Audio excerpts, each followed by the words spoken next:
अवधूत चिंतन श्री गुरुदेव दत्त श्री स्वामी समर्थ। नमस्कार, तुम्हा सर्वांचं आपल्या स्वामी शक्ती या चॅनलमध्ये मनापासून स्वागत आहे। भक्तांनो, बघाच 8 ऑक्टोबर मंगळवार। खरं तर आज शारदीय नवरात्री उत्सवातील 6वा दिवस। आज 6वी माळ आपल्यापैकी अगदी सगळ्यांनाच माहिती असेल आणि प्रत्येकाच्या घरामध्ये काही ना काही सकाळपासून सेवांची सुरुवातही नक्कीच झाली असेल। बघाच मंगळवारच्या दिवशी ही 6वी माळ। मंगळवारचा दिवस हा माता लक्ष्मीसाठी समर्पित आहे। मंगळवारचा दिवस हा कुलदेवीसाठी समर्पित आहे आणि त्यासोबत नवरात्रीतील जे 9 दिवस आहेत, हे 9ही दिवस माता दुर्गाच्या नवरूपांची पूजा करण्यासाठी, आई भगवतीला प्रसन्न करण्यासाठी आणि कुलदेवीला जागृत करण्यासाठी नवरात्रीतील 9ही दिवस अत्यंत प्रभावी मानले जातात। नवरात्रीतील मंगळवार हा सर्वात महत्त्वाचा असतो, जो उपाय आणि सेवा करण्यासाठी उच्च कोटीचा मानला जातो। आज नवरात्रीतील मंगळवार आहे, कारण नवरात्र आणि त्यासोबत असलेला हा लक्ष्मीसाठी समर्पित असणारा हा वार। आजच्या व्हिडिओमध्ये मी तुम्हाला याच मंगळवारी याच 6व्या माळीवर करावायचा एक अत्यंत प्रभावी उपाय सांगणार आहे। तुम्हाला आज रात्री झोपण्यापूर्वी दिव्यात ही एक वस्तू घालायची आहे। ही एक वस्तू तुम्ही आज मंगळवारच्या दिवशी दिव्यात अर्पण केली तर तुमच्या आयुष्यातील अडचणी सुटतील, अडथळे दूर होतील, घरामध्ये जीवनामध्ये असणारी जी संकट आहेत ही संकट दूर जातील, तुमच्या मनातील सर्व इच्छा पूर्ण होतील आणि तुमच्या आयुष्यामध्ये, तुमच्या जीवनामध्ये एखादं कितीही मोठं संकट आलेलं असेल, एखादा मोठा अपघात घडणार असेल, एखादं मोठं विघ्न येणार असेल तर हे विघ्न टळेल, संकट पळेल आणि तुमच्या जीवनामध्ये सुख, समृद्धी, शांती, ऐश्वर्य हे सगळं भरभरून येईल। बघा, नवरात्रीमध्ये माता दुर्गाच्या पूजेला किंवा लक्ष्मीच्या पूजेला, आपल्या कुलदेवीच्या पूजेला जितकं विशेष महत्त्व दिलं जातं तितकंच महत्त्व या नवरात्रीमध्ये अखंड दीप व्रताला दिलं जातं, अखंड दीपदानाला दिलं जातं। म्हणून असंख्य लोक, असंख्य घरांमध्ये नवरात्रीच्या 9 दिवसांमध्ये अखंड ज्योत तेवत ठेवतात।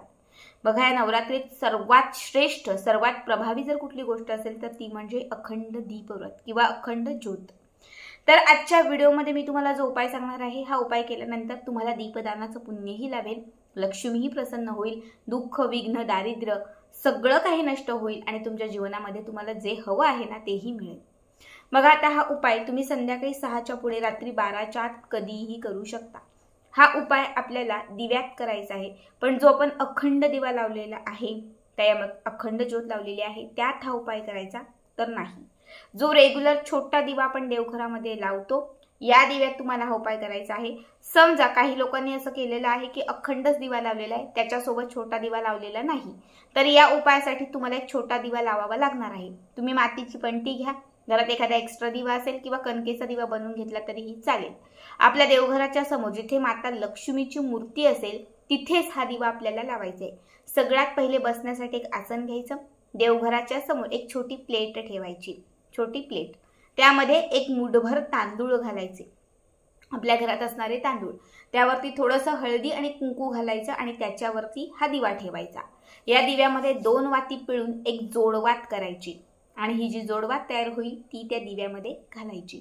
आता दिव्यामध्ये तुम्ही तूप पण घालू शकतात किंवा तेल पण घालू शकतात, तुमच्या घरात जे असेल ते तुम्हाला त्या दिव्यामध्ये घालायचं आहे आणि हा दिवा प्रज्वलित करायचा आहे। त्यानंतर दिव्याला थोडंसं हळद आणि थोडंसं कुंकू अर्पण करायचं आहे। हे करून झालं की त्याच्यानंतर या दिव्यात एक चिमूटभर हळद सोडायची आहे। हळद सोडत असताना बघा, या 3 बोटांमध्ये थोडी हळद घ्यायची आहे आणि हळद सोडत असताना गायत्री मंत्र म्हणायचा आहे। माता लक्ष्मीचा जो गायत्री मंत्र आहे तो म्हणा, किंवा तुम्ही लक्ष्मी गायत्री मंत्र म्हटला तरीही चालेल किंवा कमलात्मक मंत्र म्हटला तरीही चालेल। चिमूटभर हळद सोडत असताना माता लक्ष्मीचा ओम ह्रीम श्रीम कमले कमलालय प्रसिद्ध प्रसिद्ध ओम ह्रीम श्रीम स्वाहा असं कमलात्मक मंत्र म्हणू शकतात, किंवा नवारण ओम ह्रीम क्लीम चामुंडादेवीचे नवारण मंत्र म्हणू शकतात, किंवा मग तुम्ही माता लक्ष्मीचा गायत्री मंत्र म्हटलं, जो माता लक्ष्मीचा मंत्र असेल तो फक्त म्हणायचा आहे आणि ही चिमूटभर हळद त्या दिव्यात अर्पण करायची आहे। ठीक आहे, यानंतर तुम्हाला या दिव्यामध्ये एक जोडीने तुम्हाला लवंग घालायची आहे। 2 लवंग घ्यायच्या, लाल धाग्यात बांधायच्या आणि ही जी जोडी तयार होईल लवंगांची ही त्या दिव्यामध्ये अर्पण करायची। ठीक आहे, त्यानंतर आपल्याला या दिव्यामध्ये एक हिरवा वेलदोडा घालायचा आहे। ठीक आहे, ह्या 3 गोष्टी घालून झाल्या की पुढची महत्त्वाची सेवा, यासाठी तुम्हाला लागणार आहे तुरटी। तुरटीच लागणार आहे. तुरटीच अत्यंत प्रभावी आहे किंवा तुरटीच या उपायासाठी महत्त्वाची आहे. किराणा दुकान कुठेही मिळेल तिथून आणा. शेजारी पाजारी कोणाकडे मिळेल त्यांच्याकडून मागा. जर तुमच्या घरामध्ये असेल तर ती घरामधली घ्या. ही तुरटी उजव्या हातामध्ये घ्यायची. त्यानंतर या तुरटीवरती काही सेवा करायच्या. तुरटीवरती सगळ्यात पहिली गोष्ट म्हणजे माता लक्ष्मीचं 1 वेळा महालक्ष्मी अष्टकम. नमस्ते सुमहामाय श्रीपीठे सूरपूजिते शंखचक्र गदा हस्ते महालक्ष्मी नमस्ते. हे महालक्ष्मी अष्टकम म्हणायचं. आपल्या उजव्या हातामध्ये तुरटी घ्यायची, डाव्या हातामध्ये जप माळ घ्या. नवारण मंत्र 1 माळ करा. समजा तुम्ही डाव्या हात माळ घेऊ शकत नसाल की त्या मला नाही घ्यायची, तर तुम्ही तोंडाने 108 वेळा ओम ह्रीम क्लीम चामुंडाय विचे, ओम ह्रीम क्लीम चामुंडाय विचे, ओम ह्रीम क्लीम चामुंडाय विचे हा मंत्र तुम्ही 108 वेळा म्हटला तरी चालेल, म्हणजे 1 माळ. ठीक आहे. नवारण मंत्र तुम्हाला म्हणायचा आहे, महालक्ष्मी अष्टकम तुम्हाला म्हणायचं आहे आणि 1 वेळा श्री सुक्तम फलश्रुती सहित म्हणायचं आहे.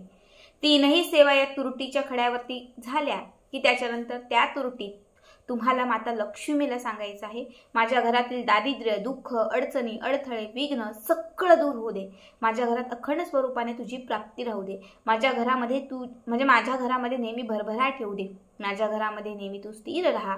माझ्या आयुष्यामध्ये सुख समृद्धी, तुमच्या मनात जे तुम्हाला लक्ष्मीकडून हवं असेल, जे सुख तुम्हाला हवं असेल ते सगळं माता लक्ष्मीला सांगायचं आहे. आणि त्यानंतर हा तुरटीचा खडा तुम्हाला त्या दिव्यातील तेलात किंवा तुपामध्ये घालायचा आहे.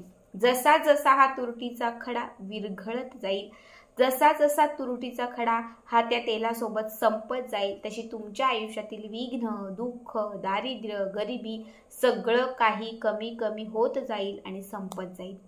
नवरात्रीतील मंगळवारच्या दिवशी तुम्ही हा उपाय केला तर तो शीघ्र फलदायी ठरेल. तुरटी ही सकारात्मकता आणण्यासाठी जितकी महत्त्वाची आहे तितकीच महत्त्वाची ती नकारात्मकता संपवण्यासाठी आहे. जितकी महत्त्वाची ही लक्ष्मीला प्रसन्न करण्यासाठी आहे तितकीच महत्त्वाची तुरटी ही अवलक्ष्मीला घराच्या बाहेर काढण्यासाठी आहे. जशी तुरटी अभिमंत्रित करून तुम्ही त्या दिव्यामध्ये अर्पण कराल तसं जीवनातील दुःख, अवलक्ष्मी सगळं काही घराच्या बाहेर जायला लागेल.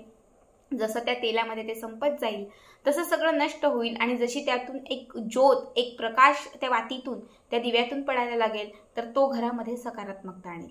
खूप साधा उपाय आहे, खूप सोपा उपाय आहे. नक्की करा आणि व्हिडिओ कसा वाटला कमेंट करा.